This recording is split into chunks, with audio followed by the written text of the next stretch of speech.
जय श्री कृष्ण दोस्तों, अकेला गुमशुदा इंसान चैनल पर आपका एक बार फिर से स्वागत है। संसार में श्रीमद् भगवत गीता के उपदेशों को सबसे ज्यादा बार पढ़ा और समझा गया है। अगर कोई इसे ठीक से समझ ले और इसे अपने जीवन में उतार ले तो ये निश्चित है कि वो अपने जीवन में अपने लक्ष्य को पूरा कर सकता है और मानसिक शांति को प्राप्त कर सकता है। इसलिए श्रीमद् भगवत गीता के महान उपदेशों को बार बार सुनना चाहिए। उन्हीं उपदेशों में से 13 अति महत्वपूर्ण उपदेशों को हम आपके लिए लेकर आए हैं। तो चलिए जय श्री राधे कृष्ण का नाम लेकर वीडियो शुरू करते हैं। श्रीमद् भगवत गीता का पहला उपदेश है कि मौत से डरना नहीं चाहिए। श्री कृष्ण कहते हैं कि इस मृत्यु लोक में जो भी पैदा हुआ है वो एक दिन अवश्य ही मर जाएगा। जिसका आरंभ शुरू हुआ है उसका अंत भी निश्चित रूप से होगा।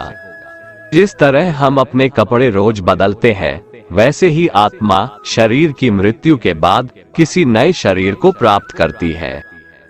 इसलिए मृत्यु तो केवल एक नए जीवन की शुरुआत है। जीवन का कोई अंत नहीं है। आत्मा कभी नहीं मर सकती और कोई भी आत्मा को मार नहीं सकता। लेकिन फिर भी मृत्यु का भय मनुष्य के मन मस्तिष्क में बैठा होता है। मृत्यु के बाद हमारे शरीर का अंत होने से हमारी आत्मा का अंत नहीं होता। श्री कृष्ण कहते हैं, हे अर्जुन, हम दोनों ने अनंत जन्म लिए हैं। वैसे तुम्हें कुछ याद नहीं होगा, लेकिन वह सब कुछ मुझे याद है। यदि कोई इस बात को समझ ले कि मैं यहाँ कुछ समय के लिए आया हूँ तो उसके जीवन में सभी संघर्ष, दुख और चिंताएं समाप्त हो जाएगी। इस संसार को त्यागना जब निश्चित है तो बार बार उसके बारे में सोचकर अपने दुखों को क्यों बढ़ाएं? श्रीमद् भगवत गीता का दूसरा उपदेश है, हद से ज्यादा मोह करना भी व्यर्थ होता है। गीता का वास्तविक ज्ञान श्री कृष्ण ने अर्जुन के मोह को दूर करने के लिए ही कहा है। हमारा मोह ही हमें सबसे अधिक रुलाता है। मोह इतना शक्तिशाली है कि यह मोह शेर की तरह किसी शक्तिशाली इंसान को भी गीदड़ बना देता है। अर्जुन जो देवताओं से भी जीत जाता था, लेकिन अपने रिश्तेदारों को युद्ध भूमि में देखकर उसके हाथ कांपने लगे और कहने लगा कि हे श्री कृष्ण, मेरे हाथ में धनुष पकड़ने की शक्ति नहीं है और मेरे हाथ अनायास ही कांप रहे हैं। मेरे में युद्ध करने का सामर्थ्य अब नहीं है। तब भगवान श्री कृष्ण ने गीता का उपदेश सुनाकर अर्जुन के मोह को दूर किया था। जीवन में किसी से हद से ज्यादा प्रेम करने से हमारा जीवन दुखों से भर जाता है। अगर कोई अपने मोह से बाहर नहीं निकलता तो उसकी सारी खुशी समाप्त हो जाती है। वो अपना सब कुछ खो देता है। इसलिए भगवत गीता ये ज्ञान देती है कि मन के मोह को त्याग कर बुद्धिमान बनना चाहिए और सत्य के राह पर चलना चाहिए, क्योंकि हमारा मोह हमेशा झूठ के दर्शन करवाता है और हमें झूठी उम्मीदें दिलाता है। इसलिए हमारे दुख का सबसे बड़ा कारण मोह होता है। श्रीमद् भगवत गीता का तीसरा सबसे महत्वपूर्ण उपदेश है, कर्म करो लेकिन फल की इच्छा मत रखो। भगवान श्री कृष्ण गीता में अर्जुन को उपदेश देते हुए कहते हैं, व्यक्ति कर्म करने के लिए ही पैदा हुआ है और बिना कर्म किए कोई रह नहीं सकता। लेकिन जो मनुष्य परिणाम की चिंता किए बिना अपने कर्म करता है वो कर्मयोगी कहलाता है। कर्मयोगी इसीलिए कर्म करता है कि कर्म करना उसे अच्छा लगता है और इसके परे उसका कोई हेतु नहीं है। कर्मयोगी कर्म का त्याग नहीं करता, वह केवल कर्मफल का त्याग करता है और कर्मजनित दुखों से मुक्त हो जाता है। उसकी स्थिति इस संसार में एक दाता के समान है और वह कुछ पाने की कभी चिंता नहीं करता। वह जानता है कि वह दे रहा है और बदले में कुछ मांगता नहीं और इसीलिए वह दुख के चंगुल में नहीं पड़ता। कर्म फल का त्याग कर धर्मनिरपेक्ष कार्य का संपादन भी पूजा के समान हो जाता है। संसार का कोई कार्य ब्रह्म से अलग नहीं है। इसलिए कार्य की प्रकृति कोई भी हो, निष्काम कर्म सदा ईश्वर को ही समर्पित हो जाता है। पुनर्जन्म का कारण वासनाओं या अतृप्त कामनाओं का संचय है। कर्मयोगी कर्मफल के चक्कर में ही नहीं पड़ता, अतः वासनाओं का संचय भी नहीं होता। इस प्रकार कर्मयोगी पुनर्जन्म के बंधन से भी मुक्त हो जाता है। श्रीमद् भगवत गीता का चौथा महत्वपूर्ण उपदेश है कि मनुष्य का मन ही उसका सबसे बड़ा मित्र और सबसे बड़ा शत्रु है। मनुष्य का मन वायु की तरह चंचल है। यह मन ही है जो मनुष्य को काम वासनाओं की तरफ भटकाता रहता है। अगर जीवन को सफल बनाना है तो मन पर काबू करना बहुत जरूरी है। मन को वश में करने से दिमाग की शक्ति केंद्रित होती है, जिससे कार्यों में सफलता मिलने लगती है। गीता के अनुसार जिस व्यक्ति ने अपने मन पर काबू पा लिया, वह मन में पैदा होने वाली बेकार की चिंताओं और इच्छाओं से भी दूर रहता है। साथ ही व्यक्ति अपने लक्ष्य को भी आसानी से प्राप्त कर लेता है। अगर मन को वश में नहीं करोगे तो वह तुम्हारा सबसे बड़ा शत्रु बन जाएगा। पांचवा उपदेश, भगवान कहते हैं, जो मनुष्य सुख और दुख में शांत रहता है, जिसके राग, भय और क्रोध नष्ट हो गए हैं, जो मनुष्य शुभ और अशुभ वस्तु को पाकर न प्रसन्न होता है और न द्वेष करता है, जिन्होंने अपनी इंद्रियों को वश में कर लिया है, वह स्थिर बुद्धि मनुष्य मुनि के समान है। ऐसा मनुष्य स्थिर चित्त और इंद्रियों को वश में करके ज्ञान द्वारा परमात्मा को प्राप्त करके हमेशा संतुष्ट रहता है। श्रीमद् भगवत गीता का छठा उपदेश है कि मनुष्य को क्रोध करने से बचना चाहिए। क्रोध मनुष्य को नरक की ओर ले जाने वाला द्वार है। क्रोध करने से व्यक्ति का मन अशांत हो जाता है और उसकी स्मरण शक्ति भ्रमित हो जाती है। स्मृति में विभ्रम होने से उसकी बुद्धि नष्ट हो जाती है और फिर व्यक्ति का पतन हो जाता है। भगवान श्री कृष्ण कहते हैं, मनुष्य को क्रोध करने से बचना चाहिए। कितना भी गुस्सा आए, स्वयं को शांत रखने का प्रयास करें। जिस प्रकार समुद्र की स्थिति अचल है, भारी से भारी आंधी तूफान आने पर या अनेक नदियों के जल प्रवाह उसमें प्रविष्ट होने पर भी वह अपनी स्थिति से विचलित नहीं होता, मर्यादा का त्याग नहीं करता, उसी प्रकार परमात्मा के स्वरूप में स्थित योगी की स्थिति भी सर्वथा अचल होती है। बड़े से बड़े सांसारिक सुख दुखों का संयोग वियोग होने पर भी उसकी स्थिति में जरा भी अंतर नहीं पड़ता। वह योगी परमात्मा में नित्य निरंतर अटल और एकरस स्थित रहता है। भगवान श्री कृष्ण कहते हैं, जो मनुष्य कभी क्रोध नहीं करता और हमेशा शांत रहता है, वह मुझे अति प्रिय है। सातवां उपदेश, हर मनुष्य को धार्मिक होना चाहिए और ईश्वर पर भरोसा रखना चाहिए। जो मनुष्य ईश्वर में श्रद्धा नहीं रखते, वह अज्ञानी मनुष्य जीवन में कभी भी सुख, शांति और सफलता को प्राप्त नहीं कर पाते। ऐसे मनुष्य की बुद्धि विपरीत हो जाती है। वे लौकिक और पारलौकिक सब प्रकार के सुख साधनों को विपरीत ही समझने लगते हैं।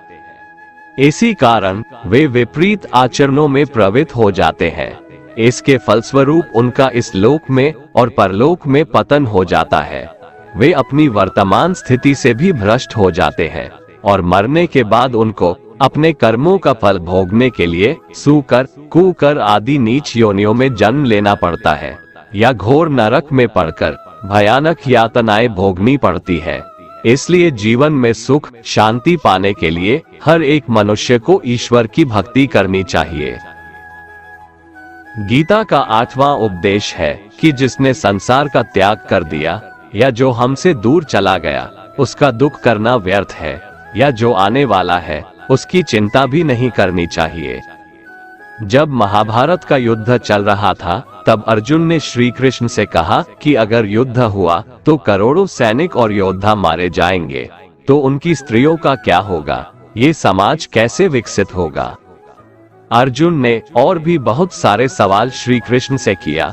फिर श्री कृष्ण ने अर्जुन से कहा कि तू तो ज्ञानी लोगों की तरह जिज्ञासा करता है, लेकिन वास्तविक ज्ञानी की तरह नहीं। वास्तविक ज्ञानी कभी किसी प्रकार की चिंता या दुख नहीं करते। तुम चाह कर भी कुछ नहीं कर सकते, तुम्हारे वश में कुछ भी नहीं है। जीवन और मरण तो प्रकृति की ही नियति है। वास्तविक ज्ञानी लोग इसीलिए किसी के मरने पर शोक नहीं करते। ज्ञानी लोग ना तो बीते हुए दिन की दुखी करते हैं और ना ही आने वाले दिनों की चिंता करते हैं। इस प्रकार जो कुछ होने वाला है वो होकर रह जाएगा, पर जो कुछ नहीं होने वाला है वो कभी नहीं होगा। ये शाश्वत सत्य है। जिसको ये बात समझ में आ जाता है और इस ज्ञान को अपने अवचेतन मन में उतार लेता है, उसे कोई डर या चिंता कभी नहीं सताती है।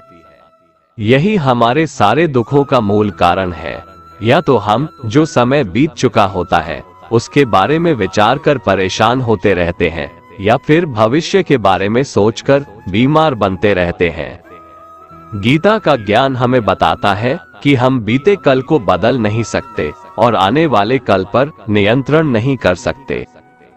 हमारे पास सिर्फ आज का समय है। भूत और भविष्य के बारे में सोचने से हमें हमेशा तनाव और चिंता होती है। इन विचारों में पड़कर जीने से अच्छा है कि हम वर्तमान में जिए। वर्तमान का पूरा आनंद लेने पर ही आपके जीवन में तनाव कम हो पाएगा। ये हमारे लिए बड़ी उपलब्धि होगी कि हम वर्तमान में जिए। हमारे पास भी सिर्फ आज का ही क्षण है। कभी भी यह सोच करके कि हमारे पास तो बहुत समय बचा है, ऐसा कह करके समय बर्बाद नहीं करना चाहिए। इसे समझने के लिए एक कहानी आपको बताता हूँ। एक शिक्षक ने अपने एक विद्यार्थी को पारस का पत्थर दिया, लेकिन शिक्षक ये जानते थे कि ये शिष्य तो बहुत आलसी है और हर काम को कल पर टाल देता है। गुरुजी ने अपने शिष्य को बताया कि मैं तुम्हें ये पारस पत्थर दे रहा हूँ, और यदि तुम लोहे को इस पारस पत्थर से छूते हो तो वह लोहा सोना बन जाएगा। लेकिन तुम्हें केवल 2 महीने के लिए ये पारस पत्थर दे रहा हूँ, और 2 महीने बाद तुम्हें ये पारस पत्थर वापस लौटा देना होगा। शिष्य लोहा खरीदने बाजार गया। जब वो बाजार में लोहा खरीदने पहुंचा तो उसे लगा कि लोहे का मूल्य तो बहुत ज्यादा है। उसने सोचा कि कुछ दिन बाद जब लोहे की कीमत कम हो जाएगी तब वो लोहा खरीद लेगा। लेकिन लोहे का दाम कम नहीं हुआ, और आलस्य की वजह से कि कल खरीद लूंगा, वो हर बार कल पर काम टालता गया। इसी तरह कल कल करते करते 2 महीना बीत गया और वो कल कभी नहीं आया। फिर गुरुजी ने उस शिष्य को अपने पास बुलाया और कहा कि मुझे वो पारस पत्थर वापस करो, क्योंकि 2 महीने बीत चुके हैं। शिष्य ने आग्रह किया कि मुझे थोड़ा और समय दे दीजिए गुरुजी, ताकि मैं थोड़ा सा सोना बना सकूं। लेकिन गुरुजी ने कहा कि अब वो निर्धारित समय बीत चुका है और शिष्य से पारस पत्थर वापस ले लिया। बिल्कुल इसी तरह हमारे जीवन पर भी ये लागू होता है, जिसमें पारस पत्थर रूपी समय बहुत अधिक महत्वपूर्ण होता है। हम अपने जीवन के समय के एक छोटे से भाग से सोना बना सकते हैं, लेकिन हमें लगता है कि हमारे पास तो अभी बहुत समय बचा है, कल को कर लेंगे, हम एक दिन जी लेंगे, एक दिन खुश हो जाएंगे। लेकिन वो दिन कभी नहीं आता है। हम जीवन भर भागते रहते हैं, चिंता करते रहते हैं और दुखी होते रहते हैं, लेकिन खुश रहकर जिंदगी को जीना ही भूल जाते हैं। बिल्कुल इसी तरह गीता के ज्ञान से हमें ये सीखने को मिलता है कि आज में, वर्तमान में और हर पल में जीना सीखो और हर पल का अच्छे से सदुपयोग करो। श्रीमद् भगवत गीता का 9वां सबसे महत्वपूर्ण उपदेश है कि हर मनुष्य को उसके कर्मों का फल भोगना ही पड़ता है। अच्छे कर्म करने वाले लोग हमेशा सुखी और संपन्न रहते हैं, लेकिन बुरे कर्मों का नतीजा हमेशा बुरा ही होता है। ये प्रकृति का नियम है और इसे कोई बदल नहीं सकता है। फिर भी हम हमेशा सोचते हैं कि बुरे लोग हमेशा बुरे कर्म करते हैं, फिर भी वह जीवन में सुखी और संपन्न रहते हैं, जबकि अच्छे लोग जीवन भर अच्छे कर्म करते हैं, फिर भी उसे अपमान और दर्द ही मिलता है। अक्सर लोगों के मन में ऐसा सवाल रहता है कि जो लोग अच्छे कर्म करते हैं वो परेशान रहते हैं, वहीं जो बुरे कर्म करते हैं वो खुशी से रह रहे होते हैं। अच्छे कर्म करने वाले परेशान होते हैं कि आखिर उन्हें इतनी परीक्षा क्यों देनी पड़ रही है, जबकि जो अधर्म की राह में है वो खुश है और जिंदगी का लुत्फ उठा रहे हैं। अक्सर लोग सोचते हैं कि अब अच्छाई का जमाना ही नहीं रहा। अगर आपके मन में भी ये सवाल आया है तो आज आप इसका जवाब सुन लीजिए। ये जवाब वो है जो भगवत गीता में लिखा है और श्री कृष्ण ने अर्जुन को दिया था। भगवत गीता में वर्णित कथा के अनुसार जब भी अर्जुन के मन में कोई दुविधा होती थी तो वो श्री कृष्ण के पास पहुंच जाते थे। एक बार की बात है, अर्जुन ने भगवान श्री कृष्ण के समीप आकर कहा कि वो दुविधा में है और इसका जवाब वो श्री कृष्ण से चाहते हैं। श्री कृष्ण ने पूछा कि क्या सवाल है। अर्जुन ने कहा, मुझे ये जानना है कि अच्छे लोगों के साथ हमेशा बुरा ही क्यों होता है, वहीं बुरे लोग खुशहाल दिखते हैं। अर्जुन के मुंह से ऐसी बातें सुनकर श्री कृष्ण मुस्कुराए और कहा, मनुष्य जैसा सोचता है और महसूस करता है वैसा कुछ नहीं होता है, बल्कि अज्ञानता की वजह से वो सच्चाई नहीं समझ पाता है। अर्जुन उनकी ये बात समझ नहीं पाए। इसके बाद श्री कृष्ण ने क्या कहा वो जानते हैं। कान्हा ने अर्जुन से कहा कि हे पार्थ, मैं तुम्हें एक कथा सुनाता हूँ, उसे सुनकर तुम समझ जाओगे कि हर प्राणी को उसके कर्म के हिसाब से ही फल मिलता है। प्रकृति हर किसी को अपनी राह चुनने का मौका देती है। अब वो मनुष्य की इच्छा पर निर्भर करता है कि उसे धर्म की राह चुननी है या अधर्म की। कथा शुरू करते हुए श्री कृष्ण ने कहा, एक नगर में दो पुरुष रहा करते थे। एक पुरुष व्यापारी था जिसके जीवन में धर्म की बहुत महत्ता थी। वो पूजा पाठ में यकीन रखता था। वो हर रोज मंदिर जाता था और दान धर्म भी करता था और हर रोज भगवान की पूजा करता था। वहीं दूसरा पुरुष बिल्कुल विपरीत था। वो हर रोज मंदिर तो जाता था लेकिन पूजा करने नहीं, बल्कि मंदिर के बाहर से जूते चप्पल चुराने। उसे दान और धर्म से कोई लेना देना नहीं था। समय बीतता गया और एक दिन बहुत जोर की बारिश हो रही थी। इस वजह से मंदिर में पुजारी के अलावा कोई नहीं था। ये बात जब दूसरे पुरुष को पता चली तो उसने कहा कि ये सही मौका है मंदिर का धन चुराने का। पंडित से नजर बचाकर उसने मंदिर का सारा धन चुरा लिया। उसी समय धर्म कर्म में विश्वास रखने वाला व्यक्ति भी मंदिर पहुंचा। दुर्भाग्य से मंदिर के पुजारी ने उसे ही चोर समझ लिया और चिल्लाने लगे।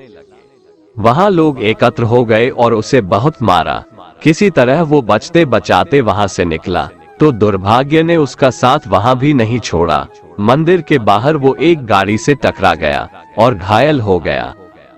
फिर वो व्यापारी लंगड़ाते हुए घर जाने लगा तो रास्ते में उसकी मुलाकात उस पुरुष से हुई जिसने मंदिर से धन चुराया था। उसने कहा, आज तो मेरी किस्मत चमक गई, एक साथ इतना सारा धन मिल गया। ये सब देखकर उसे बहुत बुरा लगा और उसने अपने घर से भगवान की सारी तस्वीरें निकाल दी। कुछ सालों बाद दोनों की पुरुषों की मृत्यु हो गई। मरने के बाद जब दोनों यमराज की सभा में पहुंचे और भले पुरुष ने दूसरे व्यक्ति को देखा तो उसे बहुत गुस्सा आया। उसने क्रोधित होकर यमराज से पूछ ही लिया, मैं तो हमेशा अच्छे कर्म करता था, दान में विश्वास रखता था, उसके बदले जीवन भर मुझे अपमान और दर्द ही मिला और इस व्यक्ति को नोटों से भरी पोटली, आखिर ऐसा भेदभाव क्यों? इस पर यमराज ने कहा, पुत्र तुम गलत समझ रहे हो। जिस दिन तुम्हारी गाड़ी से टक्कर हुई थी वो दिन तुम्हारे जीवन का आखिरी दिन था, परंतु तुम्हारे अच्छे कर्मों की वजह से तुम्हारी मौत सिर्फ एक छोटी से चोट में बदल गई। तुम इस दुष्ट व्यक्ति के बारे में जानना चाहते हो? दरअसल इसके भाग्य में राजयोग था, मगर इसके कुकर्मों और अधर्म की वजह से वो सिर्फ एक छोटी सी धन की पोटली में बदल गया। कथा सुनाने के बाद श्री कृष्ण अर्जुन से कहते हैं, पार्थ क्या अब तुम्हें तुम्हारे सवाल का जवाब मिल गया? ऐसा सोचना कि भगवान तुम्हारे कर्मों को नजरअंदाज कर रहे हैं, ये बिल्कुल भी सत्य नहीं है। भगवान हमें कब, क्या, किस रूप में दे रहा है मनुष्य को समझ में नहीं आता है, मगर आप अच्छे कर्म करते रहें तो भगवान की कृपा हमेशा बनी रहती है। इसलिए अपने अच्छे कर्मों को बदलना नहीं चाहिए, क्योंकि उसका फल हमें इसी जीवन में मिलता है। इसलिए मनुष्य का फर्ज है कि वो हमेशा अच्छे कर्म करते रहें, क्योंकि श्री कृष्ण ने गीता में भी बताया है कि किसी के द्वारा किया गया कर्म बेकार नहीं जाता है, चाहे वो अच्छा हो या बुरा। 10वां उपदेश। भगवान श्री कृष्ण भगवत प्राप्ति का रास्ता बताते हुए कहते हैं कि मनुष्य मेरी जिस भी रूप की पूजा करते हैं, मैं भी उनको उनकी भावना के अनुसार उसी रूप में दर्शन देता हूँ।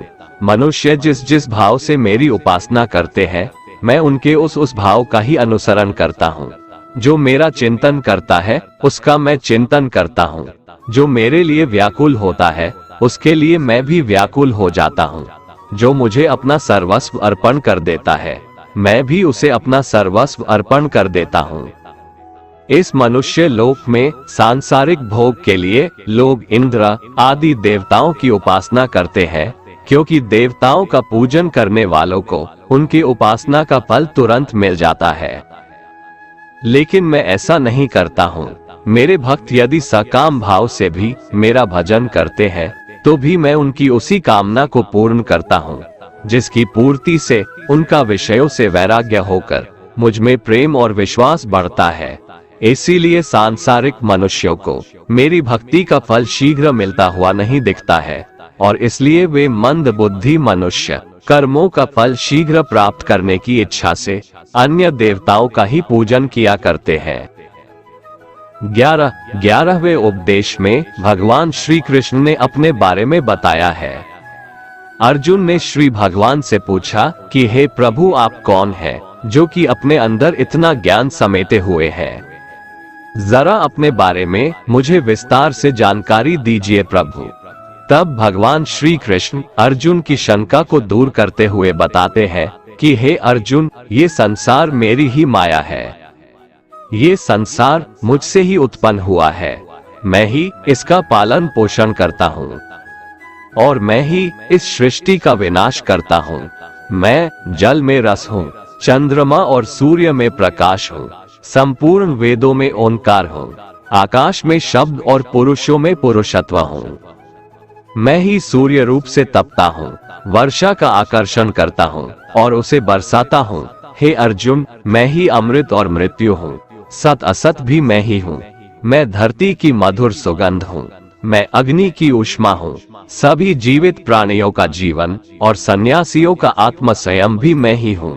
मैं भूत, वर्तमान और भविष्य के सभी प्राणियों को जानता हूँ, लेकिन वास्तविकता में मुझे कोई नहीं जानता। 12वां उपदेश। भगवान श्री कृष्ण कहते हैं, हमेशा शक करने वाला व्यक्ति कभी शांति प्राप्त नहीं कर पाता है। वह ना तो इस लोक में धन, ऐश्वर्य या यश की प्राप्ति कर सकता है और ना ही परलोक में स्वर्ग की प्राप्ति कर सकता है, क्योंकि जब तक मनुष्य किसी भी विषय में संशय युक्त रहता है, तब तक वह उस विषय में सफलता नहीं पा सकता। इसलिए संदेह करने से बचें।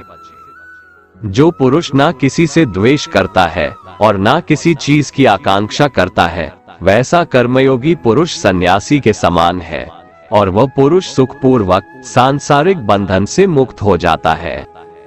मनुष्य स्वयं ही अपना मित्र है और स्वयं ही अपना सबसे बड़ा शत्रु भी है। ज्ञानी मनुष्य कर्मयोग या भक्ति योग से एक ही जन्म में इस समुद्र रूपी संसार से निकलकर परमात्मा को प्राप्त कर लेता है, और अज्ञानी मनुष्य काम, क्रोध, लोभ, मोह में फंसकर 84 लाख योनियों में भटकता रहता है। भगवान श्री कृष्ण कहते हैं, भगवत प्राप्ति के लिए कर्म करने वाला कोई भी मनुष्य दुर्गति को प्राप्त नहीं होता है। इस लोक में या परलोक में वह जहाँ भी रहता है, वह परमात्मा के मार्ग में आगे ही बढ़ता रहता है। 13वां उपदेश। 13वें उपदेश में भगवान श्री कृष्ण भगवत गीता का महत्व बता रहे हैं। श्री भगवान कहते हैं, जो मनुष्य मुझसे परम प्रेम करके इस परम रहस्य युक्त गीता शास्त्र को मेरे भक्तों में कहेगा, वह मुझको ही प्राप्त होगा। इसमें कोई संदेह नहीं है।